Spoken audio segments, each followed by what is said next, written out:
नमस्कार। प्रारंभ पर आप सभी का स्वागत। मैं अमरीश। चैनल आपने सब्सक्राइब किया है इसके लिए आपको बहुत-बहुत धन्यवाद।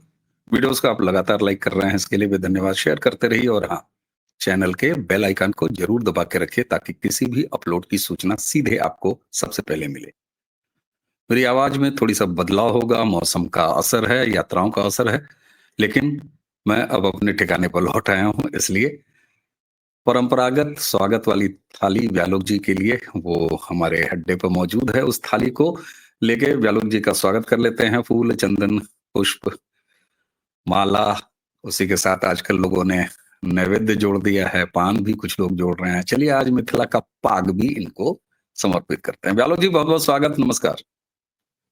प्रारब्ध के सभी दर्शकों श्रोताओं के साथ संपादक जी को नमस्ते, प्रणाम, जय हिंद, जय जय सिया राम। जय जय सिया राम। भारत माता डायन है।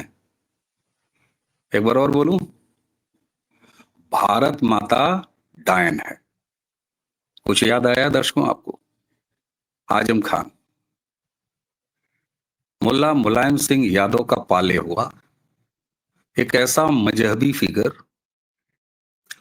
जिसे न सिर्फ अखिलेश यादव सनातनी महापर्व कुंभ का इंचार्ज बनाते हैं, सनातन का अपमान।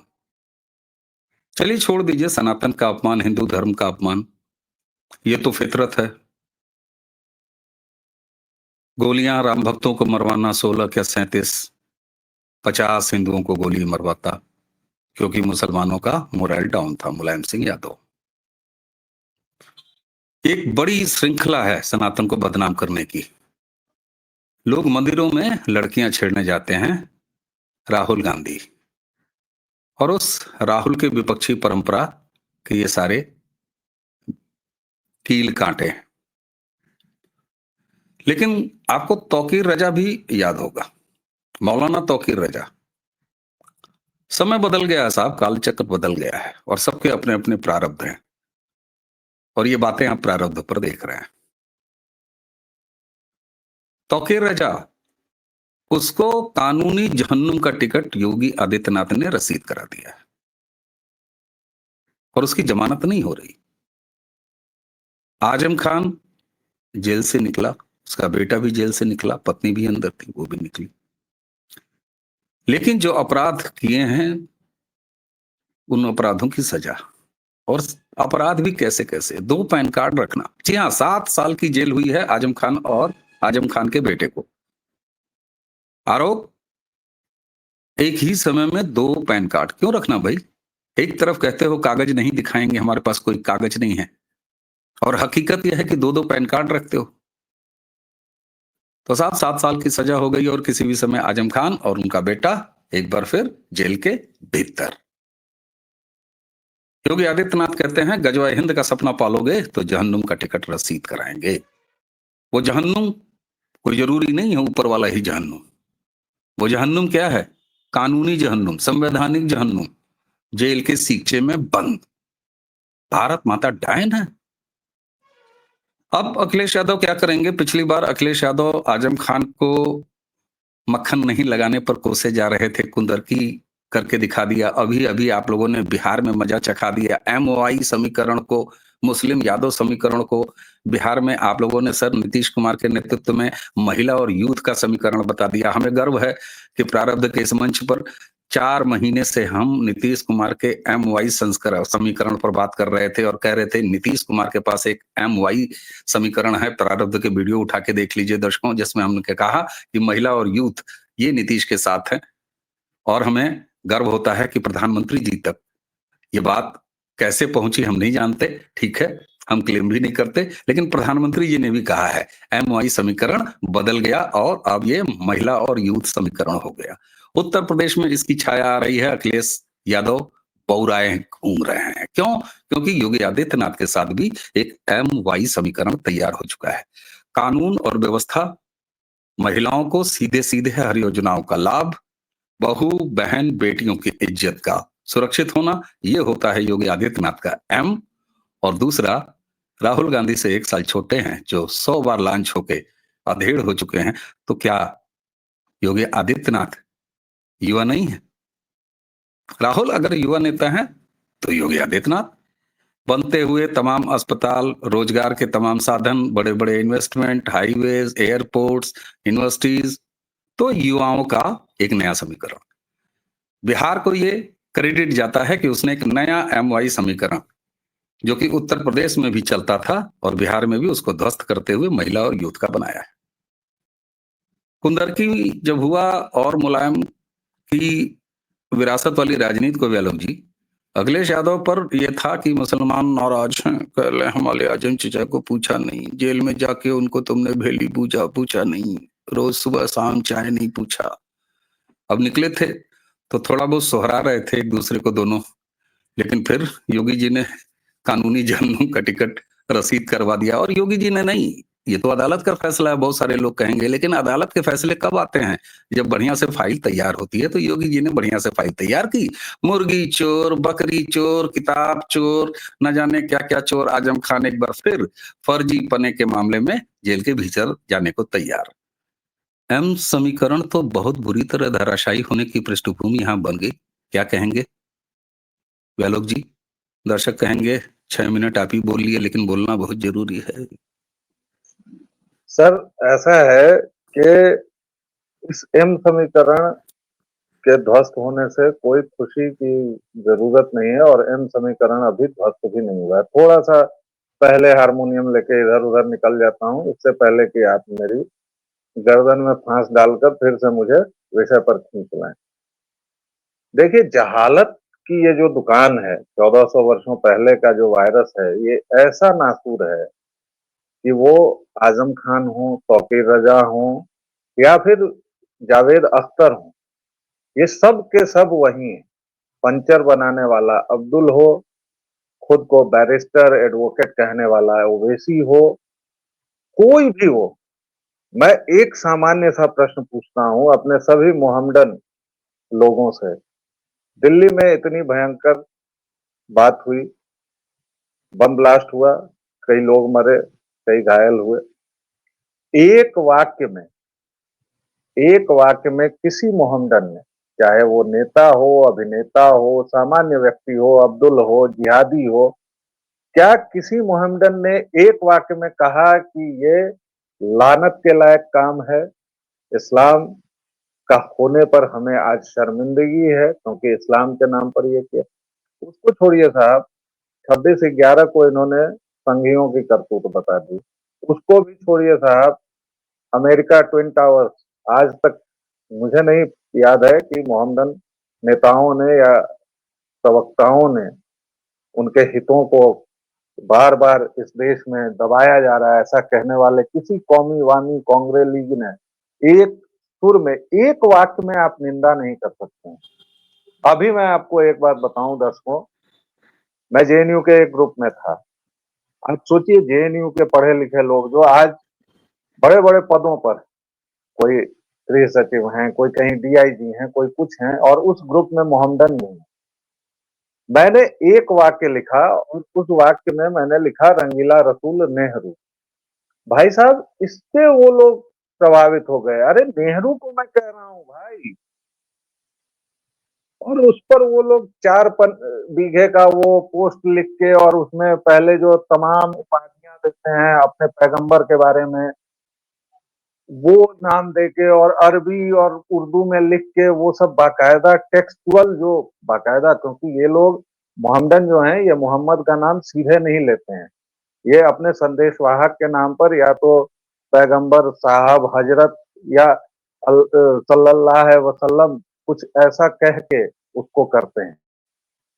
और भाई लोग, उससे उन लोगों की जो जज्बात आपा हैं वो आहत हो गई। रंगीला रसूल नेहरू कहने पर, कोर्ट के ऊपर बात करने पर। तो सर, हारमोनियम को वापस लेके आता हूं कि जहालत की ये जो दुकान है, इसके ऊपर बात करना और इसको समझना बहुत जरूरी है, जो मैं लगभग 10-15 वर्षों से कह रहा हूं। आजम खान को यह हिम्मत कौन देता है कि वह कह सके कि भारत माता डायन, और वह आज जिंदा है? जिंदा नहीं है, फल फूल रहा है मैं तो कहूंगा। और इस बात पर अभी नीचे कुछ धिम्मी हिंदू ये भी कहने आ सकते हैं कि मैं धमकी दे रहा हूं या कुछ नहीं, मैं धमकी नहीं दे रहा हूं, मैं बहुत मैटर ऑफ फैक्ट कह रहा हूं। कौन ये हिम्मत देता है? जी, आप कुछ अरे जोड़ना चाह सिर्फ रहे जिंदा ही नहीं है, सिर्फ जिंदा ही नहीं है, संसद तक पहुंचता है और महिला सांसदों की चड्डी का रंग देखता है। हैं? जी, याद दिलाते हैं दर्शकों को सब कुछ, मैं भूल जाएंगे उस पर नहीं। भी मैं उस पर आ रहा था। महिलाओं के अंतर्वस्त्र की बात करता है वह बेहुदा आदमी, सांसद है। वह अपनी यूनिवर्सिटीज में कितने के घपले करता है उसकी बात तो अलग रहने दीजिए। भैंसे उसकी यूपी पुलिस के अधिकारी खोज रहे थे, वह जूते साफ करवाएगा और यह हजारों की भीड़ में कहता था। ये हिम्मत किसने दी? ये हिम्मत दी रंगीले रसूल नेहरू के पूरे कर्तृत्व ने। जो उन्होंने परंपरा डाली उसको फिर उनकी तानाशाह बिटिया ने जो फला फूला, और इस देश में जो मोहम्मदन के तुष्टिकरण की, लगातार तुष्टिकरण की जो आंधी चली, उसने ये हिम्मत दी। तौकीर रजा को किसने ये हिम्मत दी कि वो सरेआम मंच से कहता था कि हम जिस दिन चाहेंगे उस दिन सरकार हाँफ जाएगी, उसके लिए विशेष विमान भेजना, उसके लिए चार्टर्ड हेलीकॉप्टर भेजना, ये सब सपा के शासनकाल में ये सारे पाप, ये सारे धर्म हुए। आज जब हिंदू जनता, सनातनी जनता हिंदू होकर वोट दे रही है, तो टोटी चोर माननीय अखिलेश यादव जी कह रहे हैं कि पत्रकारों को ऐसे नहीं बोलना चाहिए। पीडीए पीडीए ये लेकर आ रहे हैं। पीडीए माने क्या होता है? पिछड़ा दलित अकलियत, ये नया इन्होंने निकाला है, क्योंकि इनका एमवाई समीकरण जो आप कह रहे हैं वो दूसरे एमवाई समीकरण से जब ध्वस्त हो गया, तो ये भाई लोग अब लेके हैं पीडीए। उस पीडीए के चक्कर में, क्योंकि इन लोगों ने एक देख लिया कि मेरे पास एक मजबूत जाति का सपोर्ट है, 14% 15% जो सीधा हमारे नाम पर करता है, लेकिन इससे यादवों का कितना नुकसान हुआ, यह कभी यादव समाज को बैठकर चिंतन करना चाहिए। मैं यूपी और बिहार दोनों की बात, नहीं तो बिहार में तो ये भी ध्वस्त हो गया। बिहार में तो ध्वस्त हो ही गया और अब यूपी तक वो आग पहुंचेगी। नहीं इसीलिए मैं तो यादव, अखिलेश जी मैं के चेहरे पर। मैं एमओआई में यादव की बात कर रहा हूँ। एम तो गया ही ओवैसी जी, के पास और कांग्रेस के पास जा रहा है और जाएगा, निश्चित ही जाएगा। इनका यादव समीकरण, क्या उसके बिना बहके नीतीश कुमार को इतना बड़ा मैंडेट मिला है? वो भी बहक गया। नहीं नहीं नहीं, बहका ही नहीं। मतलब देखिए, यादवों के बारे में अगर कोई ये कहता है भैया, ये जो नवांकुरित तथाकथित बौद्धिस्ट और क्या क्या हुए हैं उनकी बात छोड़िए, और उत्तर यदमुल्ले, प्रदेश के कुछ, हाँ, ये जो यदमुल्ले हैं उनकी बात छोड़ दीजिए। लेकिन आप जाएंगे तो अब भी बिहार में जो इतना बड़ा घटनाक्रम हुआ वोटों के माध्यम से, वो इसलिए हुआ कि आप किसी यादव के घर में जाएंगे अभी भी, तो उसके घर का जो बूढ़ा होगा उसके सिरहाने रामचरितमानस रखी होगी। और जब तेजस्वी यादव ये कहते हैं, जानबूझकर चंद्रशेखर यादव को जिहादी रमीज और ईसाई रेचल के कहने पर नियुक्त करके और गालियां दिलवाना उसी समय से शुरू करते हैं। अवनीश भाई, आपने अगर गौर किया होगा, करीब ये पूरा सिलसिला तभी से चल रहा है जब से चंद्रशेखर यादव शिक्षा मंत्री बना था, और इन लोगों ने सनातन के प्रतीकों को जानबूझकर गालियां दी। लेकिन यादव धर्म प्राणी आदमी है। यादवों के घर में रामचरितमानस अनिवार्य रूप से होती है। वो रामचरितमानस का पाठ करता है, वो रामचरितमानस, राम उसके कण कण में है, वो गौ पालक है, कृष्ण उसके कण कण में है, और उनको तुम उसको के खिलाफ खड़ा कर दोगे, इतनी तुम्हारी मजाल हो गई। तो अब यादवों ने भी, यादवों के एक बड़े वर्ग ने ये ठान लिया इस बार, और बिहार से शुरुआत, बिहार में तो बहुत बड़े फलक पर दिखाया है। यूपी में अखिलेश यादव जी की नींद इसीलिए हराम है अवनीश जी, कि अब उनको डर है कि 27 में कहीं बिहार ना हो जाए मेरे साथ। तो वो जो मजाक में कहते हैं ना कि फलाने के साथ क्या तो हो गया, तो यादव जी के साथ, अखिलेश यादव जी के साथ कहीं 27 में बिहार ना हो जाए, इसलिए वो परेशान है। जी, बिल्कुल ठीक बात है। और साहब, दर्शकों, हमारा ये जिम्मेदारी होती है कि आपको भाव पहले बता दिया हमने, लेकिन अब समाचार भी बता देते हैं दरअसल है क्या। ये साल 2019 का मामला है। भाजपा के एक विधायक विकास सक्सेना, उन्होंने आजम खान के खिलाफ केस दर्ज कराया था और उसमें आरोप था कि अब्दुल्ला आजम यानी आजम खान के बेटे अलग-अलग जन्म प्रमाण पत्र, ये आपको पता ही है, उसमें सजा हो चुकी है। उसी जन्म प्रमाण पत्र यानी प्रमाण पत्र के आधार पर 2 अलग-अलग पैन कार्ड भी बनवाए और आजम खान की शय पर और उनके निर्देश पे अलग-अलग जगह इसका इस्तेमाल भी किया है। और इसी मामले में न सिर्फ 7 साल की बाप बेटे को सजा हुई है, बल्कि 50,000 रुपए का जुर्माना भी हुआ है। और कोर्ट को सजा सुनानी थी, कोर्ट ने बुलाया और जैसे ही 7 साल की सजा, 50,000 का जुर्माना, वैसे ही न्यायिक हिरासत में ले लिए गए आजम खान और अब्दुल्ला, और अब जेल जाना तय। तो इसको कहते हैं कि सरकार की जब फाइलें मजबूत होती हैं, तो तौकीर रजा जैसा खतरनाक जेहनी आतंकवादी, वो भी जेल में होता है। पहले जमानत नहीं मांगता, फिर जमानत पर जमानत मांगता है, जमानत नसीब नहीं होती। और इसी को मैं परिभाषित करता हूं जब योगी आदित्यनाथ कहते हैं कि गजवा हिंद का सपना पालोगे तो जहन्नुम का टिकट रसीद कराया जाएगा। तो गजवा हिंद सिर्फ सनातन और हिंदुत्व और यहाँ के हिंदुओं के खिलाफ ही नहीं है।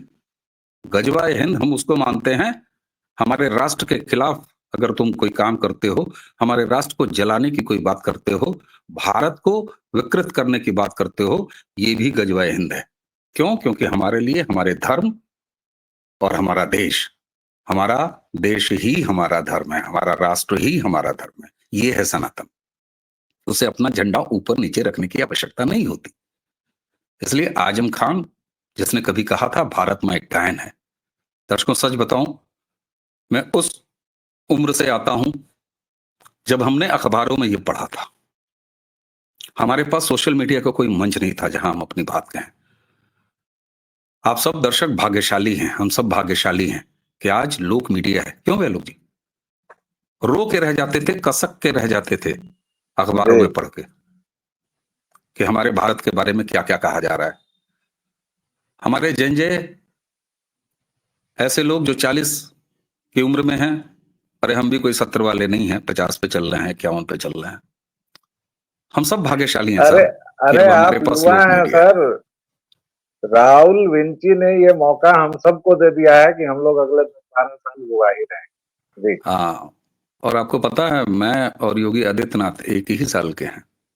हाँ, तो बस युवा हैं ही। हम और दोनों, जैसे आप योगी जी ने कहा था कि मैं अखिलेश और राहुल के बीच में आ गया हूं, तो अखिलेश जो हैं 1 साल हमसे भी छोटे हैं, योगी जी से भी छोटे हैं, और राहुल गांधी मुझसे भी 1 साल बड़े हैं और योगी जी से भी 1 साल बड़े हैं। तो साहब, बहुत सुंदर। भारत माता डायन है, ये राष्ट्र के खिलाफ युद्ध है और सनातन के खिलाफ भी युद्ध है। सुन लो, हम राष्ट्र और सनातन, इसका कोई फर्क नहीं है। तुम्हारे लिए होगा मादरे वतन, और फिर तुम्हारी सारी नौटंकी बाहर आ जाती है कि फलाने वंदे मातरम नहीं गाएंगे। क्यों नहीं गाओगे? भारत में अगर रहना है तो भारत भारत कहना है, अदरवाइज कानूनी जहन्नुम के टिकट ऐसे ही रशीद होते रहेंगे। इन चीजों को व्यापक रूप से जोड़िए और सोचिए कि हमारी 2 उंगलियों की ताकत बिहार में निकल के आई है। 2014 सांस्कृतिक क्रांति इस देश में चल रही है, 2017 से उत्तर प्रदेश में चल रही है। और व्यालोक जी, आपको बहुत बहुत बधाई। और सच है, मैं बड़ा भावुक होकर कह रहा हूं, यूपी बिहार एक साथ। और आप एक जुमला कहते थे कि अब साहब यूपी बिहार एक साथ नहीं कहा जाता। क्यों? क्योंकि यूपी ने दूसरा रास्ता पकड़ लिया है, बिहार अभी फंसा हुआ है। बधाई हो 2017 से, जो रास्ता उत्तर प्रदेश ने पकड़ा, एक बार फिर बिहार ने कहा नहीं, हम यूपी बिहार। और बिहार ने भी अपने लिए अपना प्रारब्ध तय कर लिया है कि देश के साथ रहेगा, विकास रहेगा, जंगल राज जैसे खानदानों का नाश करके रहेगा। और आप देखिए ना, खुद अपने प्रारब्ध की तरफ पहुंच रहा है। तो इसके लिए बिहार को बहुत बहुत बधाई। एसआईआर को राष्ट्रीय स्तर पर समझा देने के लिए बहुत बहुत बधाई। और एक बार फिर उत्तर प्रदेश और बिहार, ये दोनों एक साथ, और ये दोनों एक साथ, हिंदी पट्टी के ये 2 बड़े प्रदेश जब एक साथ आएंगे, देश की दिशा तय हो जाती है। तो गर्वीले बिहारियों, आप गर्वीले मैथिल कहते हैं, गर्वीले बिहारियों, आपको बहुत बहुत प्रणाम है। और उत्तर प्रदेश में भी अखिलेश यादव के लिए वही इंतजाम है। तो आज की चर्चा इसी के साथ समाप्त करते हैं व्यालोक जी। आज तो मन कर रहा है चलते चलते भी आपको वही स्वागत वाली थाली प्रस्तुत कर दी जाए। कई नहीं, एक दर्शक बार का हमारे काफी ये है, एक बार का काफी है भाई साहब। कई कई दर्शक हमारे कहते हैं कि अवनीश आप बार बार खाली प्रस्तुत करते हो, कभी दे भी दिया करो। अरे सर, दर्शकों हम लोग मिलते रहते हैं, ऐसी बात नहीं है। भेंट मुलाकातों की तस्वीरें भी अगर आप चाहेंगे तो अब हम अपनी टीम से कहेंगे कि चैनल पर पोस्ट कर दिया करें, कम्युनिटी पोस्ट भी, तो वो भी मौके अब आएंगे। और ये आप सबका स्नेह है, आप सबका प्यार है कि आप प्रारब्ध को अपना परिवार समझते हैं। ये परिवार आपका है, मैं तो केवल आप सबका एक सेवक हूं। आप कह सकते हैं कि केयर टेकर हूं। ताला चाबी लेके रोज स्ट्रीम यार्ड खोलता हूं, वीडियो रिकॉर्ड करता हूं, हम हमारी टीम, और उसके बाद आप तक पहुंचता है। तो व्यालोक जी बहुत बहुत नमस्कार, प्रणाम। दर्शकों इसी के साथ जय श्री राम। चैनल आपने सब्सक्राइब कर रखा है, वीडियोस को आप लाइक करते हैं, शेयर करते हैं, बेल आइकन जरूर दबा के रखिए। और आप सबको पता है, लेकिन बार बार दोहराऊंगा व्यालोक जी, प्रारब्ध के अलावा अपने एक और यानी हमारे एक और अड्डे पर पाए जाते हैं जिसका नाम है व्यालोक वाणी। ओके सर, नमस्ते, प्रणाम, जय जय श्री राम। जय श्री राम।